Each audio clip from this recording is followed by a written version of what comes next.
ఈ ఉదయమున నీవు ఎవ్వరినీ కలుసుకొనక ముందు ప్రభువును కలుసుకో.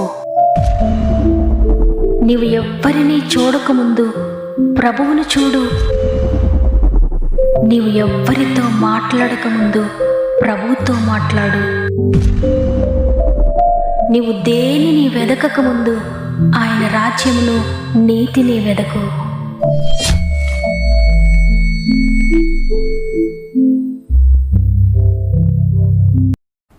Praise the lord. దేవునికి మహిమ కలుగునుగాక.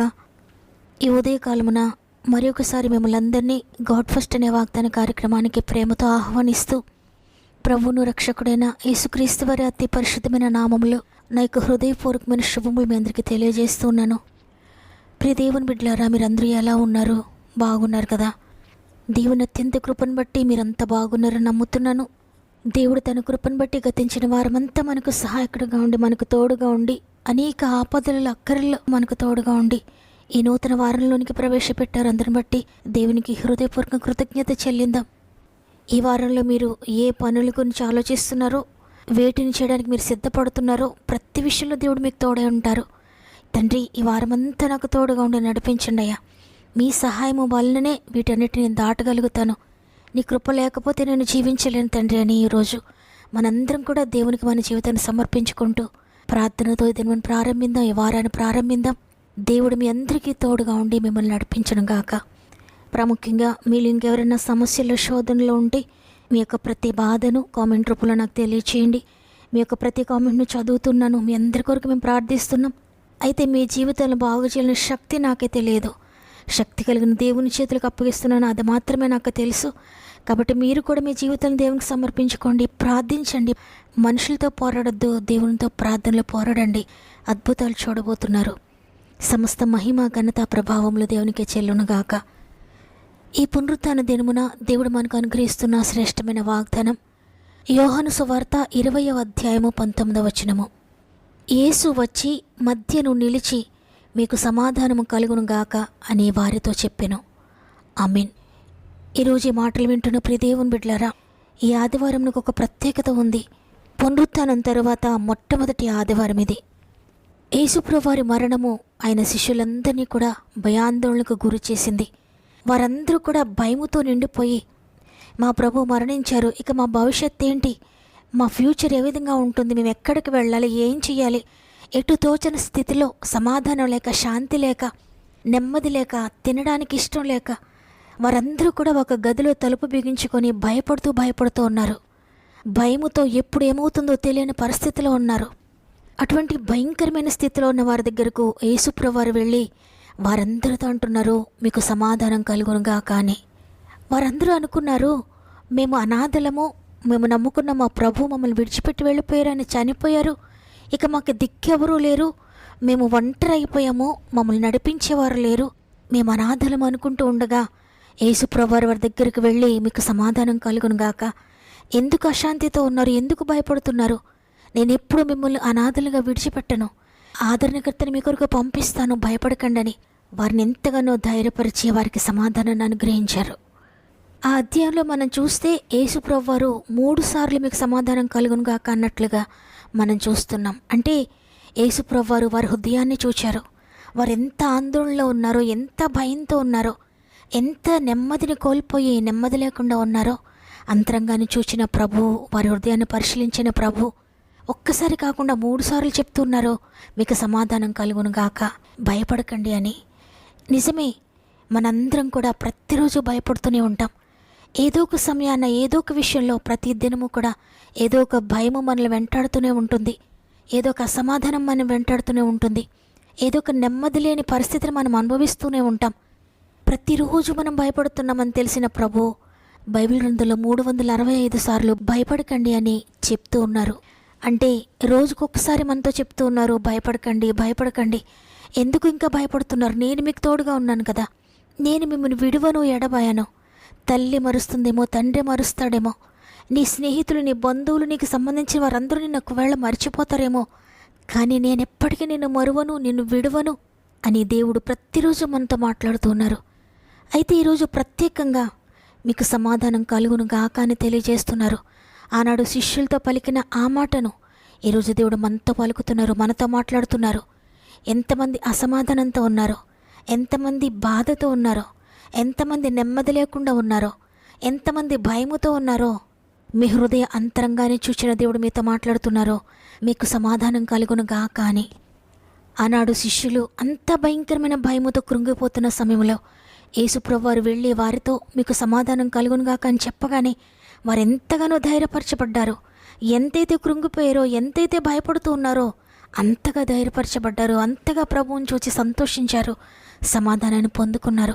నిజమే, సమాధానానికి కర్త ప్రభు మాత్రమే. అనేక చోట్ల మనము సమాధానం కోసం వెతుకుతూ ఉంటాం. ఈ లోక సంతోషం కొరకు అనేక చోట్ల వెతుకుతూ ఉంటాం. ఈ లోకంలో నాకు ఎక్కడైనా సమాధానం దొరుకుతుందేమో, శాంతి దొరుకుతుందేమో, సంతోషం దొరుకుతుందేమో అని వెతుకుతుంటే ఆ సంతోషము, ఆ సమాధానము కొంచెం సేపు మాత్రమే. అయితే నిత్య సంతోషము, నిత్య సమాధానము ప్రభు దగ్గర మాత్రమే దొరుకుతుంది ప్రియ దేవుని బిడ్డలారా. ఎందుకంటే ఆయనే సమాధానానికి కర్త, సమాధానానికి అధిపతి. యెషయా గ్రంథము 9వ అధ్యాయం 6వ వచనంలో వ్రాయబడి ఉంటుంది ఆయన గురించి.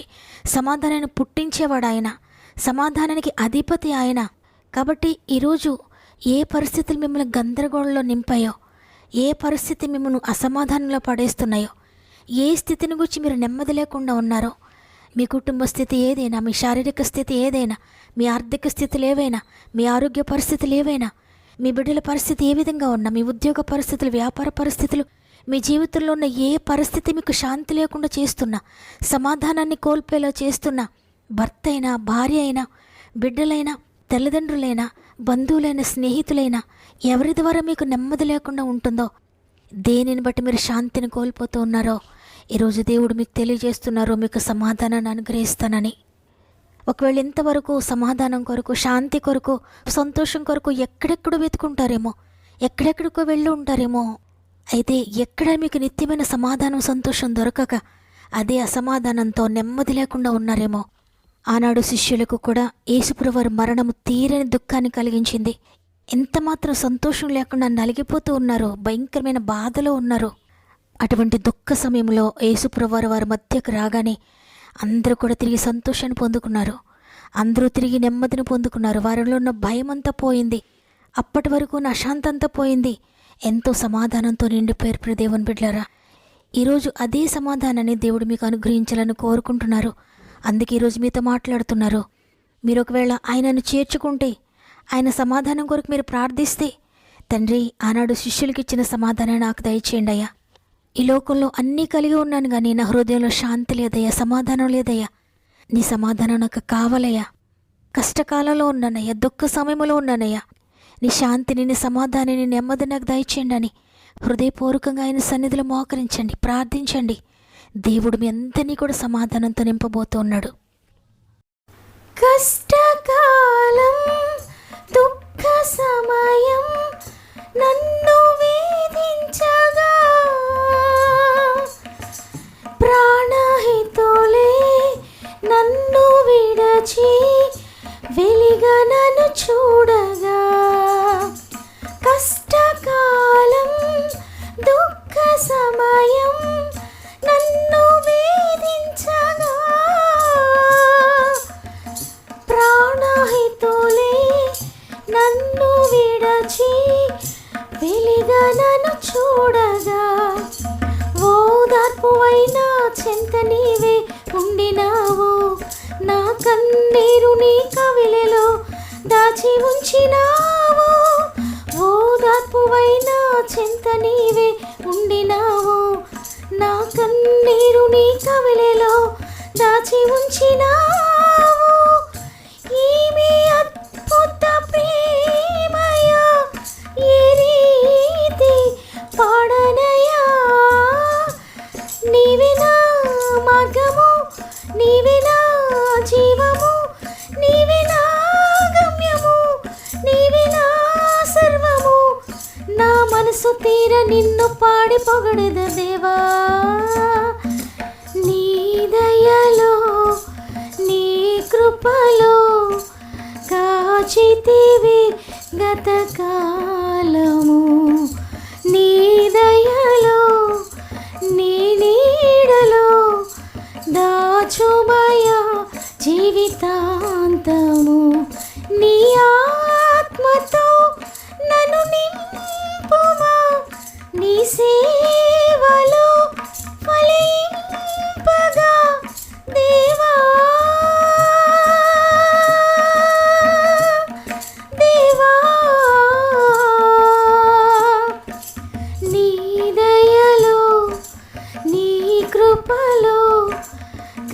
కాచితివి గతకాలము, నీ దయలో నీ నీడలో దాచుమయ జీవితాంతము. ప్రేమగల తండ్రి, నీకు వందనాలు నాయనా. నీ ఉచిత కృపను బట్టి గతించిన వారమంతా నీ రెక్కల చాటున మమ్మల్ని భద్రపరిచి మరి ఒక ఆదివారాన్ని మాకు అనుగ్రహించి మరి ఒక వారంలో మమ్మల్ని ప్రవేశపెట్టినందుకు నీకు కృతజ్ఞతాస్తుతులు చెల్లిస్తూ ఉన్నాను తండ్రి. ఈ నూతన వారంలో మా ఆత్మీయ కుటుంబాలందరికీ తోడే ఉండండి. వారు ఏ సమస్యల్లో ఉన్నారో, ఏ బాధల్లో ఉన్నారో, ఈ వారంలో ఏ పనులు వారికి ఉన్నాయో, ఏ సమస్యలు వారు ఉన్నారో ప్రతి విధమైన సమస్య నుండి విడిపించి నెమ్మదితో శాంతితో నింపండి. ఈరోజు వాగ్దానం చేశారు, నా సమాధానాన్ని మీకు ఇస్తానని. ఆ సమాధానంతో అశాంతితో ప్రతి బిడ్డకు కొన్ని సమాధానం దయచేయండి. ఈ ఉదయాన్ని ఎంతమంది మోకరించి ప్రార్థిస్తున్నారో ప్రతి ఒక్కొక్కరిని ముట్టండి నాయనా. నీ శాంతితో నింపండి నాయనా, నీ సమాధానంతో నింపండి నాయనా, నీ ఆత్మాభిషేకంతో నింపండి. వారి జీవితంలో ఉన్న ప్రతి దుఃఖాన్ని తీసివేయండి అయ్యా. వారి జీవితంలో ఉన్న ప్రతి వేదన నుండి విడిపించండి తండ్రి. మిమ్మల్ని అనాథలుగా విడిచిపెట్టను ఆదరణకర్తని మీ కొరకు పంపిస్తున్న వాగ్దానం చేశారు. ప్రతి ఒక్కరిని ఆదరించండి పరిశుద్ధాత్మదేవ. ప్రతి కుటుంబాన్ని దర్శించండి అయ్యా. ప్రతి ఒక్కొక్కరిని మీరు దర్శించండి. ఎంత వేదనలో ఉన్నారో, ఎంత దుఃఖంలో ఉన్నారో అంత సంతోషాన్ని, నెమ్మదిని ఈరోజు ప్రతి ఒక్కరికి మీరు దయచేస్తున్నారని నమ్ముతున్నానయ్యా. ఈ లోకంలో మాకు ఎక్కడ నెమ్మది లేదు, శాంతి లేదు. నీ దగ్గరే మాకు సమాధానం ఉంది తండ్రి. ఎంతమంది విశ్వసిస్తున్నారో, కన్నీటితో ప్రార్థిస్తున్నారో ప్రతి ఒక్కరిని నీ సమాధానంతో నింపి ఆశ్చర్యకరమైన నెమ్మదిని మీరు దయచేస్తున్నారని నమ్ముతున్నాను తండ్రి. ప్రత్యేకంగా కామెంట్ రూపంలో అనేక మంది బిడ్డలు వారి సమస్యలు మాకు తెలియజేస్తున్నారు. ప్రతి ఒక్కొక్కరిని కూడా నీ బలిష్టమైన చేతులకు అప్పగిస్తున్నాను. అసాధ్యమైనది లేని చేతులకు అప్పగిస్తున్నాను. నూతన సృష్టి జరిగించండి అయ్యా ప్రతి జీవితంలో. నూతన కార్యములు జరిగించండి అయ్యా ప్రతి జీవితంలో. నూతన ఆరోగ్యం దయచేయండి తండ్రి. నూతన ఆత్మీయత దయచేయండి నాయన. నూతన ఆత్మ వరాలతో, ఆత్మ ఫలముతో మీరు నింపండి అయ్యా. నూతన ఆర్థిక వనరులు సమకూర్చండి అయ్యా. నూతన భవిష్యత్తు ప్రతి ఒక్కొక్కరికి దయచేయండి అయ్యా. ఇంతవరకు వారు ఏది కోల్పోయారో తిరిగి రెస్టోర్ చేయండి. రెట్టింపు ఆశీర్వాదంతో మీరు నింపండి. అదేవిధంగా గర్భంతో ఉన్న ప్రతి బిడ్డను కొన్ని చేతులు పెడుతున్నాను తండ్రి. 9 నెలలు మీరు తోడుగా ఉండి చక్కటి సేఫ్ డెలివరీ స్థాయి చేయండి. ఈరోజు ప్రత్యేకంగా పుట్టినరోజులు, పెండ్లి రోజులు జరుపుకుంటున్న వారిని కొన్ని గాయపడిన చేతులకు అప్పగిస్తున్నాను. ఈ సంవత్సరం అంతా తోడుగా ఉండి నడిపించండి. ఇది మనం ప్రారంభిస్తూ ఉండగా రోజంతా మాత్రం మీ కుటుంబానికి తోడుగా ఉండండి అయ్యా. వారి యొక్క ప్రతి ఆలోచనను స్థిరపరచండి. వారి యొక్క ప్రతి పనిని సఫలపరిచి వారి ద్వారా నీ నామానికి మహిమ తెచ్చుకోమని యేసయ్య పరిశుద్ధమైన నామములో అడిగి వేడుకుంటున్నాను తండ్రి. ఆమెన్. మీరెంతగా సమాధానంతో ఉన్నారో, ఎంత శాంతిని కోల్పోయినారో అంత సంతోషంతో, అంత నెమ్మదితో దేవుడు మిమ్మల్ని నింపబోతున్నారు. వాగ్దానాన్ని ఎత్తిపట్టండి, ప్రార్థించండి. నమ్మిన వారందరూ కూడా ఆమెను బిగ్గరగా చెప్పండి. ఈ వాగ్దానం మీతో మాట్లాడినట్లయితే తప్పకుండా వాగ్దానం లైక్ చేయండి. ఇంకా అనేక మంది జీవితాల్లో అద్భుత కార్యాలు జరుగులాగున మీకు తెలిసిన వారందరికీ వాక్యాన్ని షేర్ చేయండి. దేవుడు మిమ్మల్ని, మీ కుటుంబాలను అత్యధికంగా ఆశీర్వదించి దీవించునుగాక. దేవుని చిత్తమైతే తిరిగి రేపు అందరం కలిసి ఆయనను స్తుతిందాం.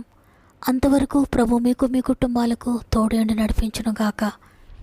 God bless you.